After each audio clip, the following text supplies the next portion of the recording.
Hello, everyone. I am Anatol Lieven, Director of the Eurasia Programme here at the Quincy Institute for Responsible Statecraft. The Quincy Institute, as I trust people know by now, is a relatively new institute in Washington, D.C., dedicated to the pursuit of restraint and prudence in US foreign and security policy. In our webinar today, we are going to discuss the question of the further expansion of the European Union, the position of Ukraine in this regard, and the sort of offer of a halfway house, so far rather undefined, which has been made. The question of the further expansion of the euro currency, but also the role of the European Union and the impetus for internal transformation of the European Union created by this new world that Canada's Premier, Mark Carney, talked about at Davos, and the role of middle powers in this new world, including the European Union, and what this will mean for the European Union. Questions, I hope you will have questions. Please place them in the Q&A at the bottom of your screen, and I will pass on as many of them as possible. So today, I'm joined by an extremely distinguished panel, Lord Robert Skidelsky, British economic historian, a fellow of the British Academy, and a member of the House of Lords as an independent crossbench. Robert has written an award-winning biography of John Maynard Keynes, and held positions in history and political economy at several universities, and is a leading commentator on economic and policy issues, including the Ukraine war and relations with Russia. Professor Wolfgang Streeck is Director Emeritus at the Max Planck Institute for the Study of Societies in Cologne, Germany. Also a member of the British Academy, of the Brandenburg Academy of Sciences, a good Prussian name, and of the Academia Europaea. He's the author of several leading books on international political economy, his most recent book, Taking Back Control, States and State Systems After Globalism, was published in 2024. Wolfgang writes frequently for the New Left Review, the London Review of Books, and other publications. Rada Laykova is a Bulgarian politician from the Revival Party who was elected to the European Parliament in 2024, where she sits as part of the Europe of Sovereign Nations group. She serves on the European Parliament's Economic and Monetary Committee. Dr. Laykova holds an MA in European Studies from the Humboldt University in Berlin. So welcome, everybody. So I thought I would begin first by asking about this question of the future status, the future position or role of Ukraine in the European Union, because first, it seemed to me, I have to say, and the vast majority of experts I've talked to, ridiculous proposals were made that Ukraine could be in the European Union by 2027 or 2030. Now, this has been scaled back to a proposal so far pretty undefined that Ukraine could be a member without being a member, if you see what I mean, with so many, with multiple reservations and exclusions. So I'd like to begin by asking you, Wolfgang, do you regard this as a serious proposal for Ukraine, or is this actually just a diplomatic face-saving sop?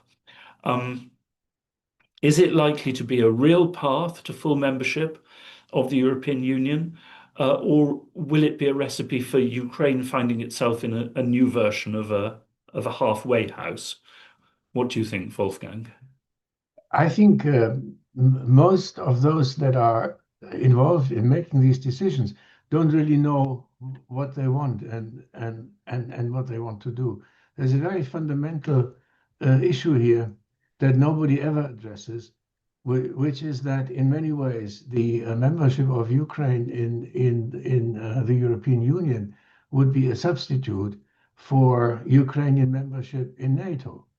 And that touches on this very fundamental issue of what the relationship between the European Union and NATO is.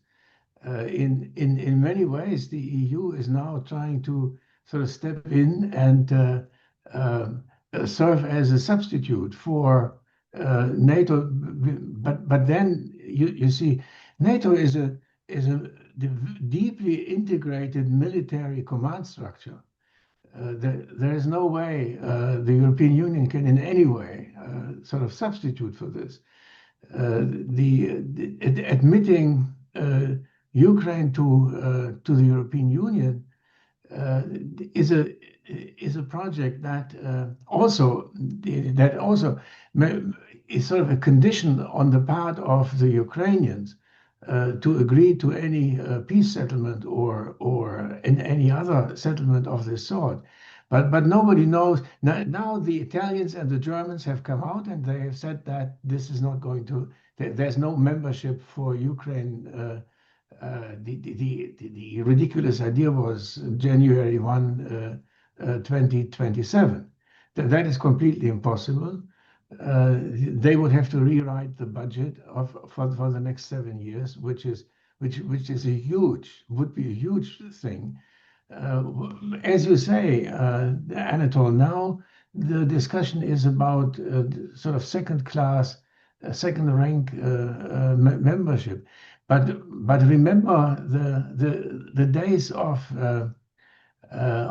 Brexit, when this was several times suggested as a possibility to keep the United Kingdom inside the European Union without making everything that the European Union decides binding on it as a member. It turns out that among European countries or EU members, there was not much interest in doing such a thing. My explanation is that the moment you open up this problem, you're beginning to really discuss the fundamentals of the fundamental assumptions on which the European Union is now founded, namely the idea of European integration. What is European integration? And then one would have to say, is it economic? Is it military? What is it? Are there several different statuses available? You can be less integrated or more integrated. The moment you begin to develop such a status, then someone like Hungary or someone else might want to sort of step back into onto the second level. So my general statement, the answer to your question is that this is undecided. The leaders of the countries of the European Union are in a state of panic. They don't know what is going to come out of the so-called peace negotiations in Ukraine. They have no idea of how their own relationship with NATO is going to develop. And now they pretend that they know something, but in fact, what they are doing is they are sort of piloting without, how do you say, without seeing anything. It's like blind flight. Yeah.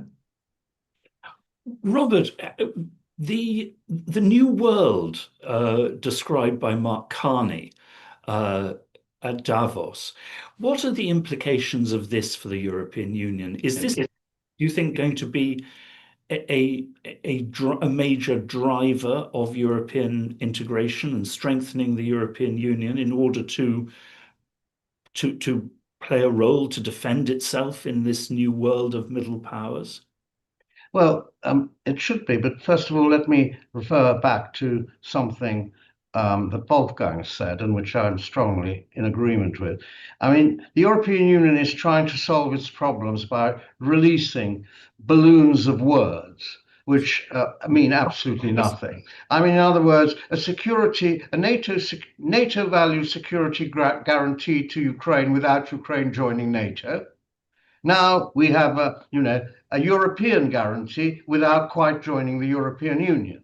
So these are all words. And until you actually think try to find some content in these words. It's just a way of saving face. It's a way of producing an agenda for 15 or 20 leaders to meet on a stage, be photographed, smiling, and absolutely nothing at all resulting from it. It's a world of make-believe, and that is what the European Union has become. Now, as for whether it can strengthen itself to survive in the carny world of medium-sized states without the United States as the constant backstop, which it's been for the last 50, 60, ever since 1945. Europe has been a protectorate of the United States, economically and also politically. Now the United States are saying enough is enough, we don't want to do this anything, it's up to you. So they finally maybe have to face reality, maybe, assuming Trump isn't just blustering as well, but maybe they have to face reality. And what is that reality? The reality should be that they move towards a political union. And that's always been the problem with Europe. It's a creep towards a political union that never quite gets any momentum. Now they're confronted with the urgency of having to create a state, and call it a state. And that means that they have to have, in order to deal with the economic challenges, they have to have a fiscal union. They've never grasped that particular nettle. And without that fiscal union, they cannot give powers to the European Central Bank that the European Central Bank would need to manage a European monetary system properly. So they're faced with this. Now, are their words up to this reality, or are they trying to evade it as well? I must say, on the issue of Ukraine and EU membership, it's terribly wrong to even give a thought to a Zelensky condition that we will give up territory if you allow us into the European Union. European Union should not depend on that kind of bargain at all. I mean, you know, it's a value to be in the European Union, and the Ukraine are going to give up the territory anyway, whether they're in the European Union or not. That's the fortune of war. So the whole thing is these words that envelop us. I mean, they're sick. Yes, well, as I say, not for the first time. But Rada, I take it that you and your bloc would be strongly opposed to greatly strengthening the central powers of the European Union in this regard. I would firstly like to underline what the previous speakers said, that I completely agree with, that the European leaders are really in a state of panic. We can see that throughout their actions. And what happens right now with the statements and the intentions of the Commission is nothing more than words, because maybe for the better, we see that this European Commission with Ursula von der Leyen actually failed on its own big proposals that it really was pushing for. For example, the combustion engine ban until 2030. This is completely off the table. The whole green agenda in Europe. This Commission has not filled its own promises. So the membership of Ukraine right now is really utopian from my experience here as an MEP and from what the Commission has been able to deliver on its own objectives. And furthermore, a membership in the European Union is related to something called acquis communautaire, or different conditions that the judicial system, the economic system of a country has to fulfill to align with the current member states. And this is a very lengthy and objectively difficult process that my country, Bulgaria, went through entering the EU in 2007. But right now, this is a very political topic with Ukraine. So I suppose we're not even going to look at any of the criteria because they were completely overlooked. For example, with the Bulgaria being forced to join the Eurozone because the Maastricht criteria, the budget deficit was completely not matching what is written in the treaties.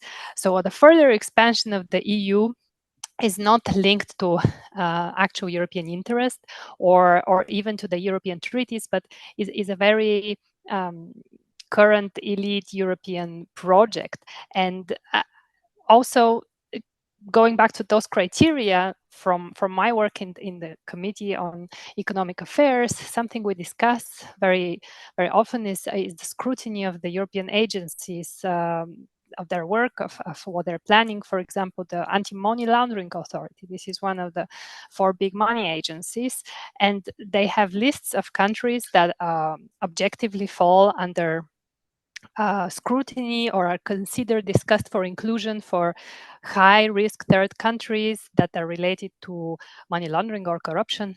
And at the moment, Ukraine, despite extensive reports of corruption, of money laundering, even in very pro-Ukrainian media, it's this very systematic. We're not seeing this from the recent past. No, it has been documented, and these structural issues are not even considered. So this country is not on the list. It's not even considered to be on the list. But we have other countries that are put on this conditions that actually block trade with the European Union for political reasons. So in my opinion, if they push forward with that, it will be a very wishful thinking political project. And on the own interests of big European powers like France, for example, it would be very difficult to justify such a realistically justify such a decision. Yes, Wolfgang, I must say, I after what happened after 2008 with Greece, I was very surprised that the European Union is still pushing the expansion of the euro. Germany has gone along with this, but is the German public truly committed to support the euro, whatever it takes and wherever it takes? You're muted, Wolfgang, I think. Muted. No, no, I'm no longer muted. Can you hear me? Yes. Yeah. Now one has to see this admission of Bulgaria to the euro as part of an attempt to form an anti-Russian alliance in Europe. That is in many ways, I think what von der Leyen and her gang have discovered is that the first thing you need in order to build a state is an enemy to fight. Mm. And in that sense, as in any war or preparation for war, costs don't matter. They know that if Bulgaria suffers from being in the euro because they can no longer devalue their currency, then the European Union will have to help out. But Bulgaria is not big, and they think, well, there's enough money around, and if there is not enough money around, we can print it or borrow it from somewhere, and then send some sort of handouts to Bulgaria in order to treat the suffering, so to speak. I think everything that they are doing now in Brussels needs to be seen in terms of, and that gets back to the Carney speech, as the attempt to build something that on this Eurasian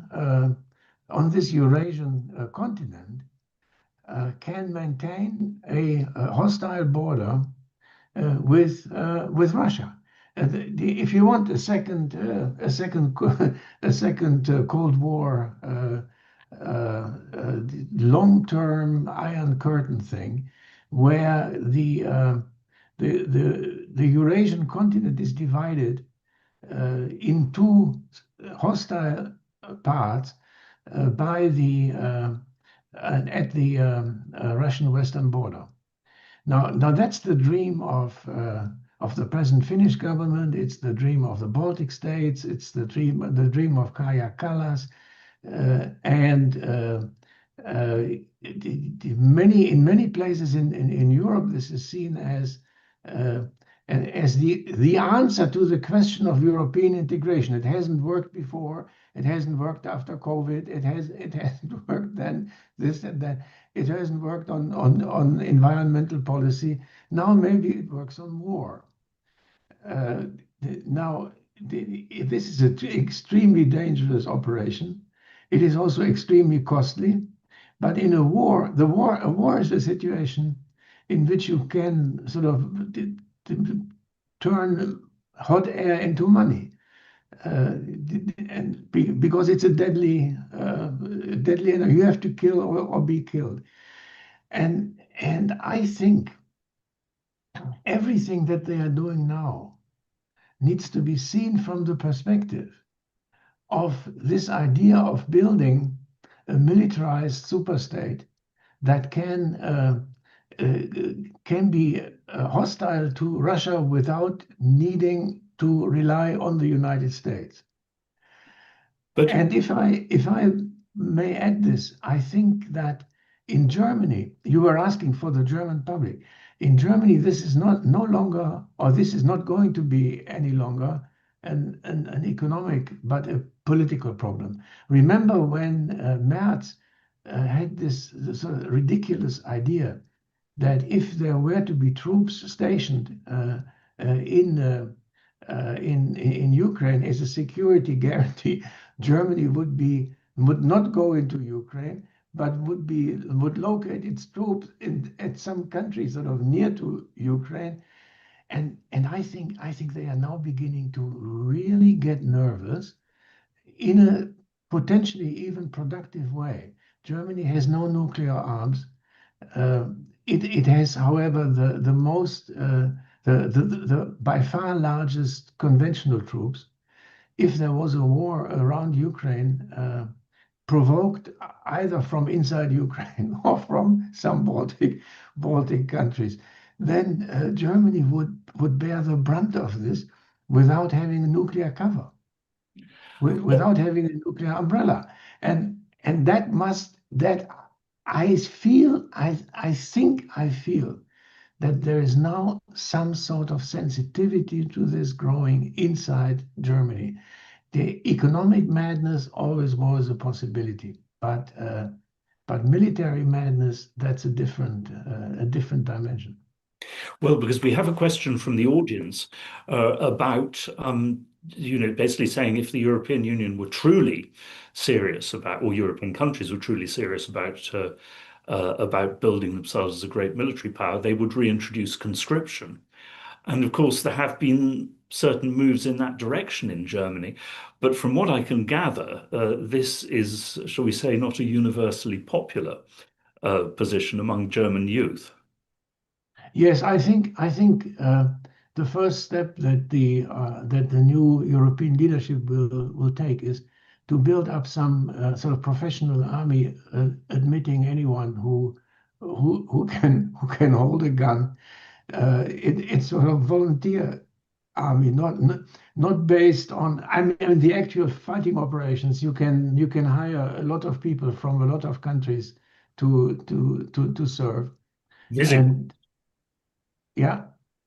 Can I reply to that? I mean, I think it's not serious, this stuff. I mean, it's, again, we're in the realm of words. I mean, Wolfgang has said that rightly that the project of building up the strong euro is an anti-Russian project, but it's of course also an anti-American project, because Trump has said that he wants a weaker dollar. He doesn't want the dollar to be go on being the world's reserve currency, because that means a hollowing out of American manufacturing capacity. It means running, keeping reserves. America has about just over 50% of the world's reserves at the moment. It's down from 70. There is a slow diversification going on, but of course, that will continue as the dollar weakens and tariffs start adjusting the American current account. But what are the consequences of running both an anti-American and an anti-Russian policy simultaneously? I mean, I'm not talking just about the dollar and the ruble, but about the military balance. I mean, are they living in a completely mad world, these people, to imagine a superpower facing on roughly equal terms, both America and Russia? Yeah. What are they thinking about? What lunatic asylum is large enough to contain them? Well, rather. And may I say that just to add this to what Robert says, we have 40,000 American troops in Germany. We have the most sophisticated military command center in the world, which is located in Wiesbaden, where the Americans are conducting their Middle East operations from there. We have this enormous military base where during the war on terror, which will never end, of course, during the war on terror, they used this as a switchboard for all those people that they sort of collected all over the world. They were all taken to Germany and for first interrogation, if you can call it that. This is sort of American presence in Western Europe. Will they go? Will they go?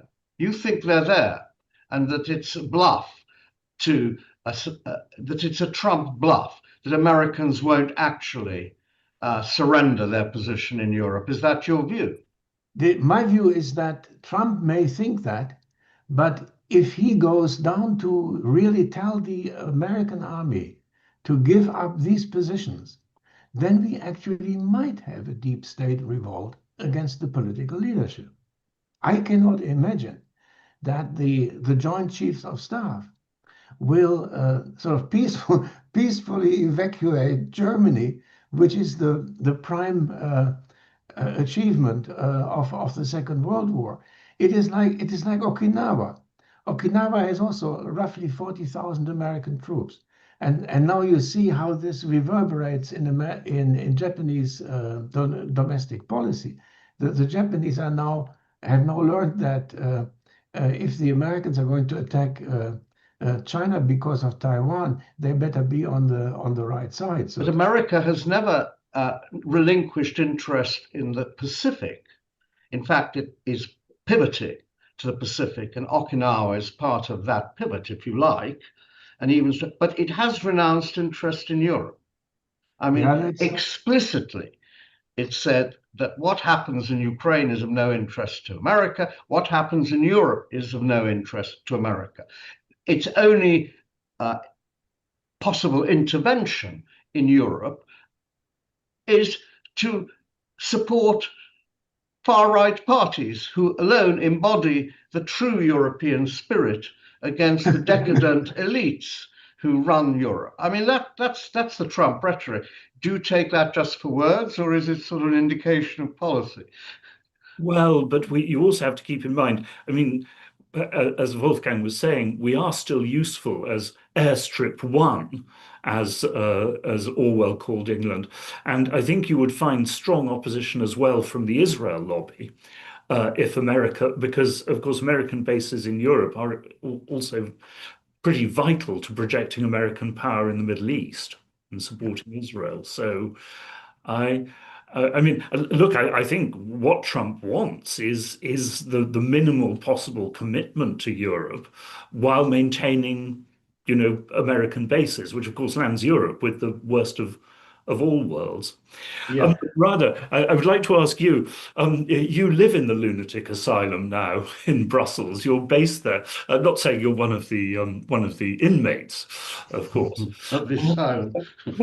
But do you see it as a lunatic asylum? Do you agree that that the Brussels establishment is now simply producing bubbles of words? I think it is clear that the current establishment is isolating Europe from the world.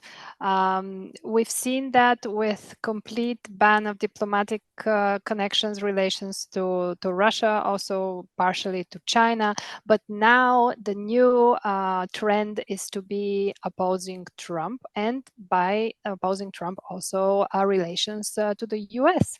And yes, Professor Skidelsky already mentioned that, but from my perspective as an MEP, I see that in current policies that are being developed here, and this is the justification. Also, for example, for the introduction of a digital euro, this has become the main driver behind the digital euro now, that we would like to be completely independent from the United States, and we're very afraid. I mean, the parties who want to introduce that, we have very critical stance on the digital euro because it introduces a lot of possibility for control that the European Central Bank and the Commission like to exert on citizens, on also politically not very on opponents, like debanking and things like that. So this is become their argument. So Europe is really not working even for the European interest, because you cannot isolate yourself at the same time from the East and from the West. And on the anti-Russian alliance, that's as a symbol of the Eurozone, especially coming from Bulgaria, we have a historic relationship with Russia. It's quite different to other European countries. And this has been in the narrative during the debate in my country for joining the Eurozone, which is supposed to be an economic decision. It had nothing to do with economy. The Russian card was played by large, and this really shows the extent to which ideology and politicizing economy is really harmful for the European Union at the moment, because it has nothing to do with defending or even being interested in Russian affairs if you want to join a club of the euro. And this was one of the main, so to say, emotional arguments that they tried to use against us, because my political family in Bulgaria, we wanted to actually conduct a referendum on this topic, because it's such an important decision that will influence generations. And we had 100% legal proof right to conduct this referendum, and had a lot of support in the population on that.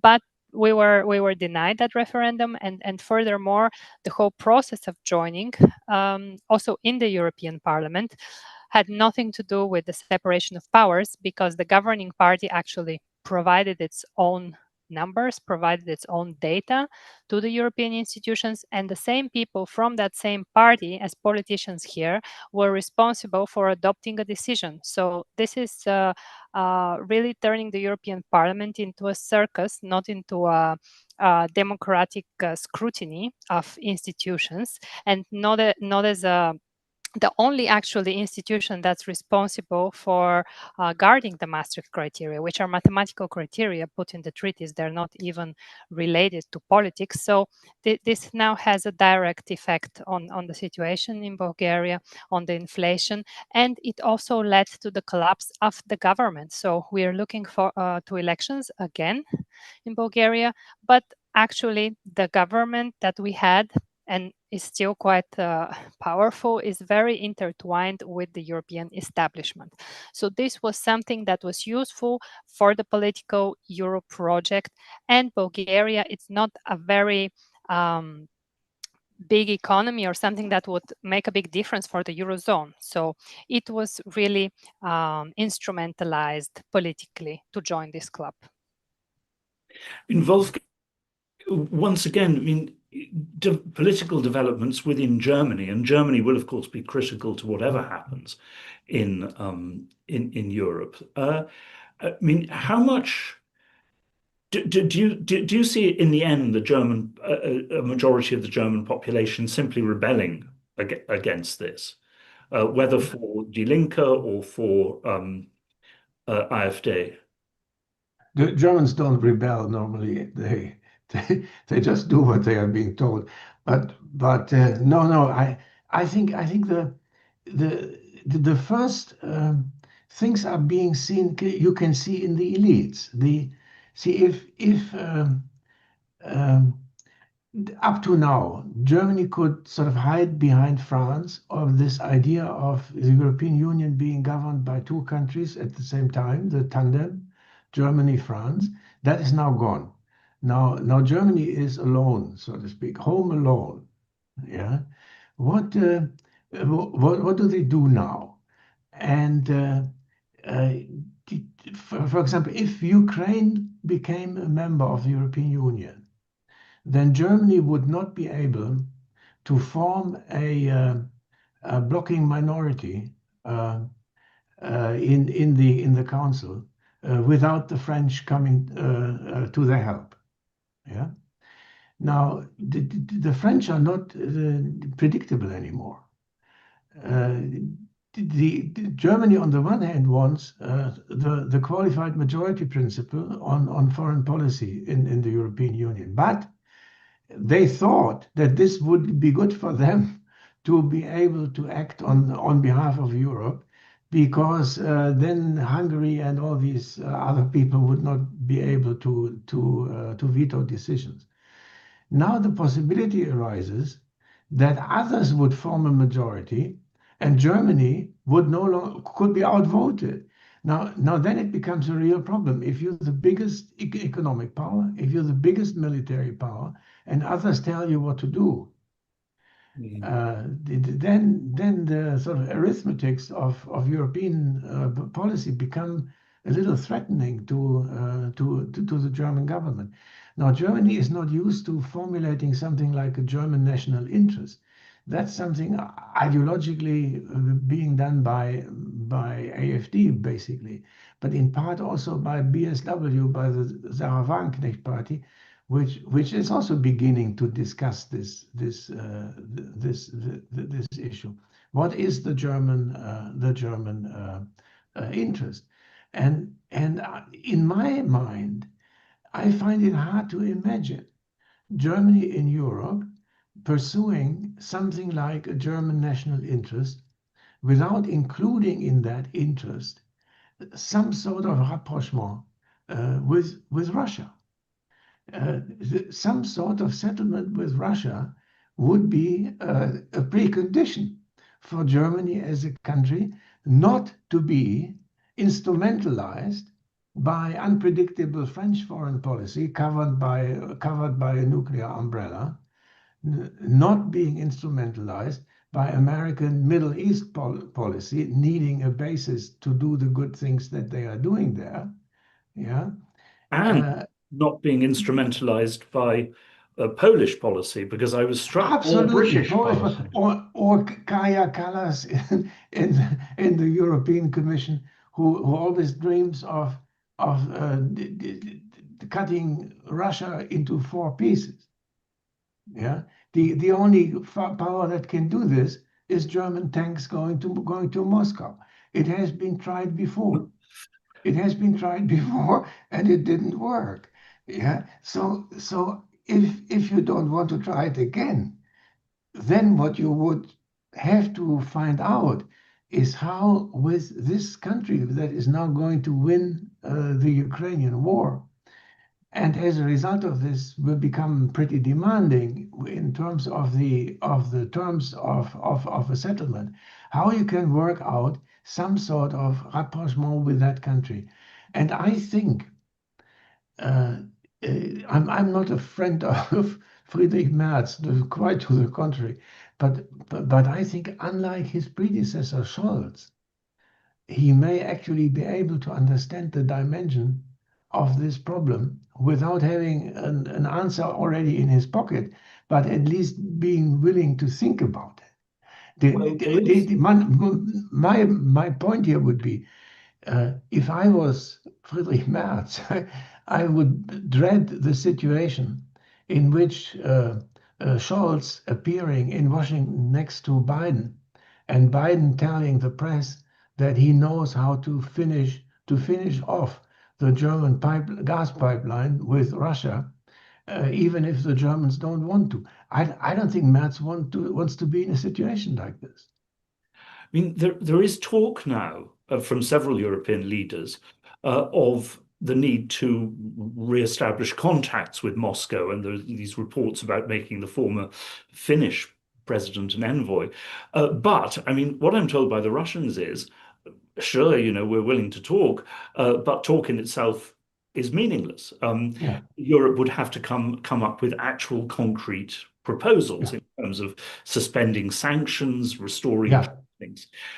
But of course, the question is the European Union capable now of doing this? Or are the forces within the European Union so strong, in favor of continued hostility to Russia, that the European Union is now stuck on its present course? And is Germany capable of, if you like, taking a, oh dear, one shouldn't use this word, Sonderweg, of its foreign policy?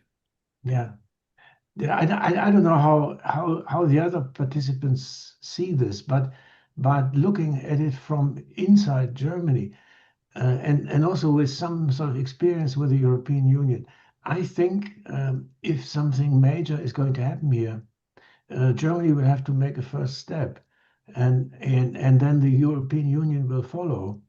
But going to a European Council meeting in Brussels and convincing the 26 other heads of government that now has come the time to think seriously about Gorbachev and the common European house, and this Eurasia from Lisbon to Vladivostok. No German chancellor would say that. He would start working on it. But and then the others would follow. But what do you think? Can I intervene here? I don't think the Europeans are going to play a decisive part in the peace process. I think the peace process will come about through conversations between the United States, Russia, and Ukraine. I think all European interventions have been in favor of prolonging the war in some way or another. I mean, the ridiculous idea of boots on the ground as a condition of a ceasefire, I mean, that was never going to run. Why did they put it forward? Only to sort of make themselves seem relevant. That was the only, because they hadn't talked to the Russians at all. They were out of the Trump-Putin loop, and they were and yet Ukraine is on their doorstep, is part of Europe, in fact. So they were irrelevant in their own continent, and they've been trying to recover relevance. But I have one point which emerged earlier on, which is about the way the European Union is made more and more flabby by having more and more members, and so a country like Germany is a natural leader of this grouping, but it not at all sure of getting its way. A very, very clever German finance minister of a previous generation, I think he was called Wolfgang Streeck,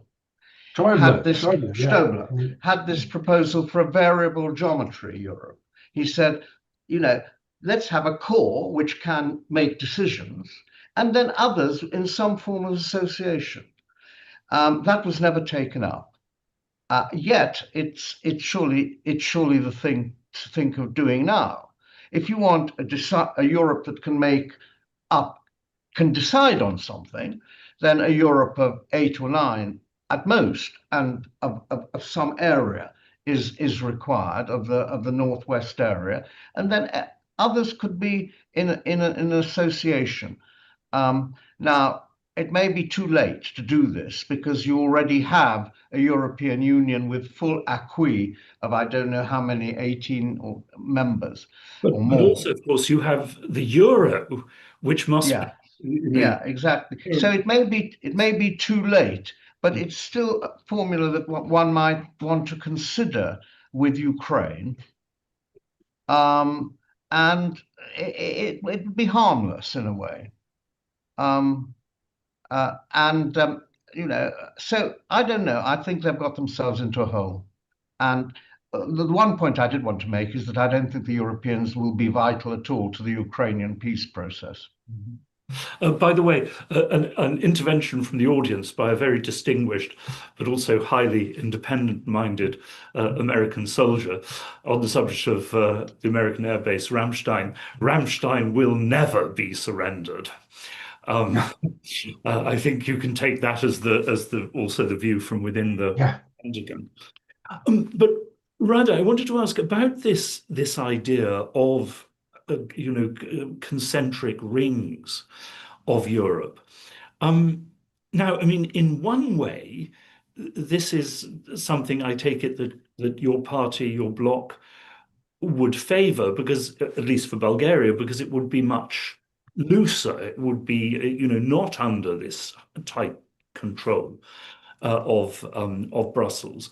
But on the other hand, of course, there is this deep fear, which I've heard from Baltz and others, of being relegated to a second-class European status. And of course, in my view, very damagingly, this whole idea of full membership of the European Union has been, in effect, equated to civilization in the discourse of the West. Europe is civilized, Europe equals the European Union, you're in or you're out. If you're out, you're a barbarian. How do you see this from Bulgaria's point of view, this question?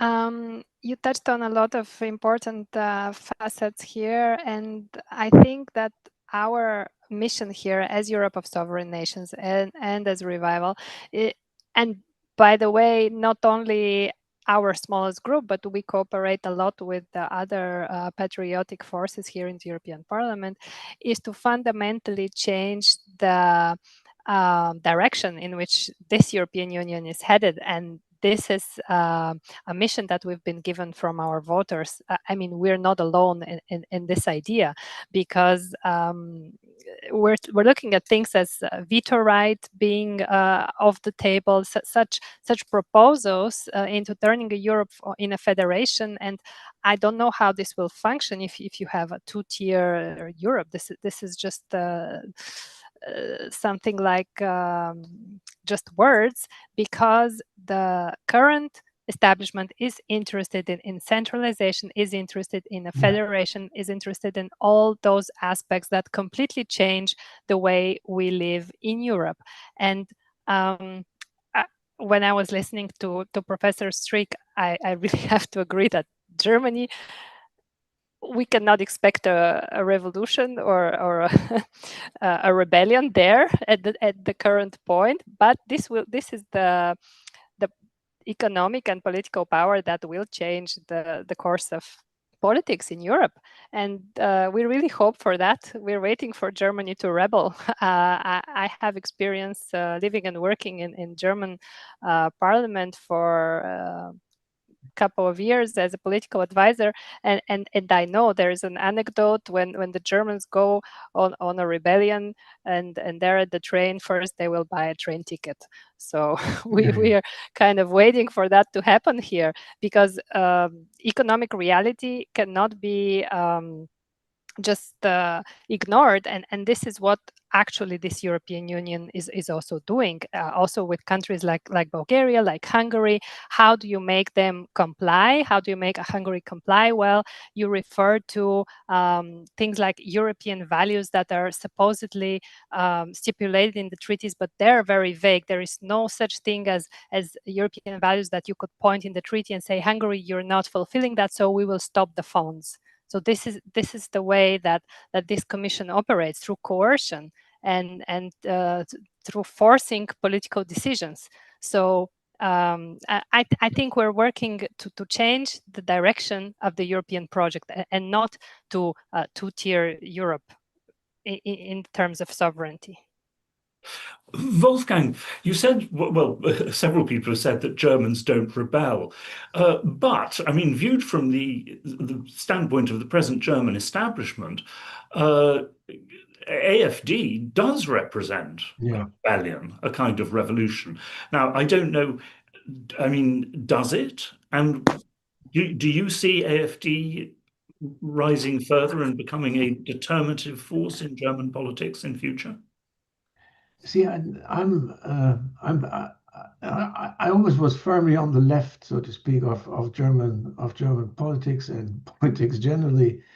But I have to admit that there is something that this party, or the parallel parties elsewhere, have something that needs to be taken seriously, and this is that Europe is a very diverse part of the world, where different countries have their own histories and their own historical experiences, and their own different capabilities, and that in order to organize peace and cooperation in this part of the world, centralization, centralism, governing from the top, hierarchical state system is not the thing that can be sustained for a long time,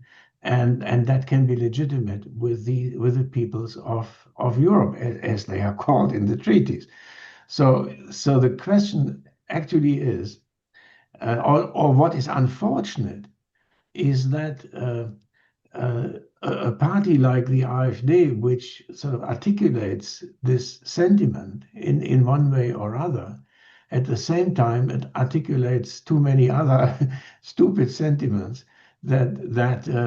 and in addition they have no real idea of how Europe should be better organized than now. See, Schäuble was mentioned by Robert. There's a long discourse here. He had this idea of a German-French core that organizes sort of circles around them of countries that are more or less willing to follow the German-French lead. Remind you that Schäuble was from southwestern Germany, close to France, and he had always this sort of French thing that he thought was the future. Now we see that precisely these nationalist tendencies in France, as a bigger power than Germany politically and militarily, that this can no longer be sustainable. We cannot think of a German-French Europe that organizes other countries around it. Now the problem is a different one. And in my view, if you want to be, if you really want to look to a good future for this part of the world, then one would have to recognize the individuality of these European countries, while at the same time you recognize the need for them to cooperate with each other, but voluntarily. So then it's not just a problem of a core Europe that makes other countries follow into some sort of integrated future, but it is a problem of, if you want me to simplify this, of changing Brussels from a directorate into a consulting agency for European countries willing to carry out common projects and to cooperate, let's say in the building of a railway of a railway line from Bucharest to wherever in Europe. And you need for this, for something like this, you need very sophisticated capabilities of mutual cooperation, planning, financing, which is something that you could develop on a voluntary basis with the help of a consulting agency, which is called the European Union. Yeah. I think that's a utopian. I mean, yeah. That is probably utopian. What depresses me is you have this dream. You had the First World War, which a Second World War, two world wars attempt to unite Europe by force. Then you have the dream of a Europe created voluntarily by agreement. And that was the Europe that sort of took shape. But it never got to its ultimate point, which would have a democratic European state. In other words, a state with a parliament accountable to a democracy of the whole of Europe. It never got to that point. And perhaps that was an impossible dream. Yeah. But the question now is, do we have to regress all the way back to the 1930s? Or is there a halfway point, which I think Wolfgang was suggesting, whereby we achieve a voluntary cooperation based on the individualities of the different countries? You see, to my mind, I don't think that's possible, because the kind of public goods that would have to be secured by this cooperation seem to me beyond the reach of cooperation. They require an actual state to enforce them. I mean, it's if you have rules, you immediately ask who is going to enforce the rules, and that is the argument for state. We haven't got the possibility of a state in Europe, and therefore I don't see how the process unfolds without a regression to something we dreamt we had overcome in 1945. On that score, Robert, a provocative question from the floor. Given present developments in Europe and with hindsight, was Britain correct to leave the European Union? Well, well, you answer that. I can answer as well. No, you answer that. You answer that, Robert. What? I was against Britain leaving the European Union. I thought it should have gone in there and fought the battle for European unification within the European Union. However, I did realize there were very, very strong historical obstacles to Britain remaining a member of the European Union, and these finally came out. Mrs. Thatcher once used to say, and I quote what she said to me, she said, "The trouble with Europe is that we visit and they're there." That goes back a long, long time, a long way in history. Yeah, I'm a little bit more optimistic with respect to this prospect of a new kind of regional state system. That's basically the problem. How would that state system in this region, Western Europe, be organized? And there are historical precedents to some extent. Take the Nordic Council. The Nordic Council was a wonderful instrument after the Second World War to organize cooperation between the Scandinavian countries without a central authority. They have open borders. They have complete cooperation in sort of policing everything you can think about. They do it together. Now, in Europe, I think if we want to, I think, Robert, you could say that it would be desirable to have a state, but then you could also say it is not possible to have a state, which you just said. Then the question is, what is there? And why not think about something like what used to be the OECD, the Organization for Economic Cooperation and in Europe, this structure. Anatol will help me what the English name is, that was set up to monitor the relationship between Russia, the Soviet Union, and Western Europe. It was not powerful. It didn't have an army, but it had some impact on for example, the human rights situation in East Germany, in East Europe. So we have to experiment with something that is not a state, but gives some sort of reassurance that there will be cooperation rather than coercion. That's the big task.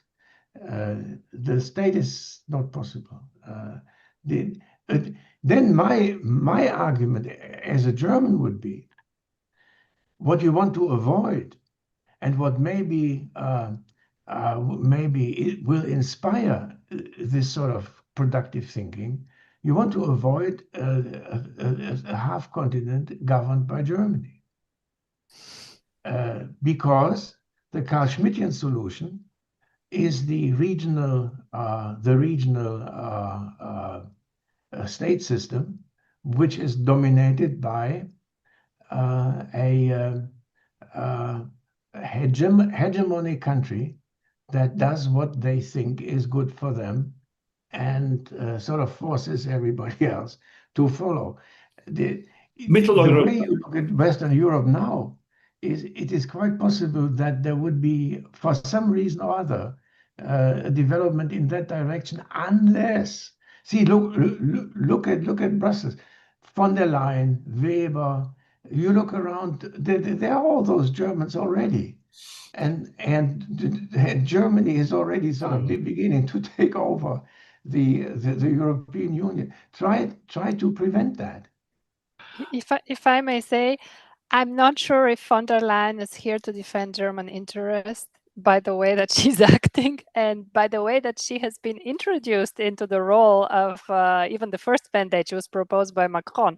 So a lot of these leaders, they have a very transnational identity, I would say. So concerning her, I'm not concerned that she's overpowering German interests here.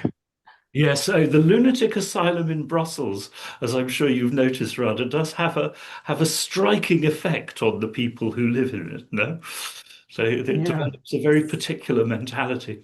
Well, I'm so sorry. This has been absolutely fascinating, given immense ground for thought, and I hope for thinking about experimentation. So we've run out of time. Thank you all so much. And I look forward very much to seeing you again. I hope, Rada, we meet in Brussels in the summer, and to further discussions. Thank you so much. Thank you.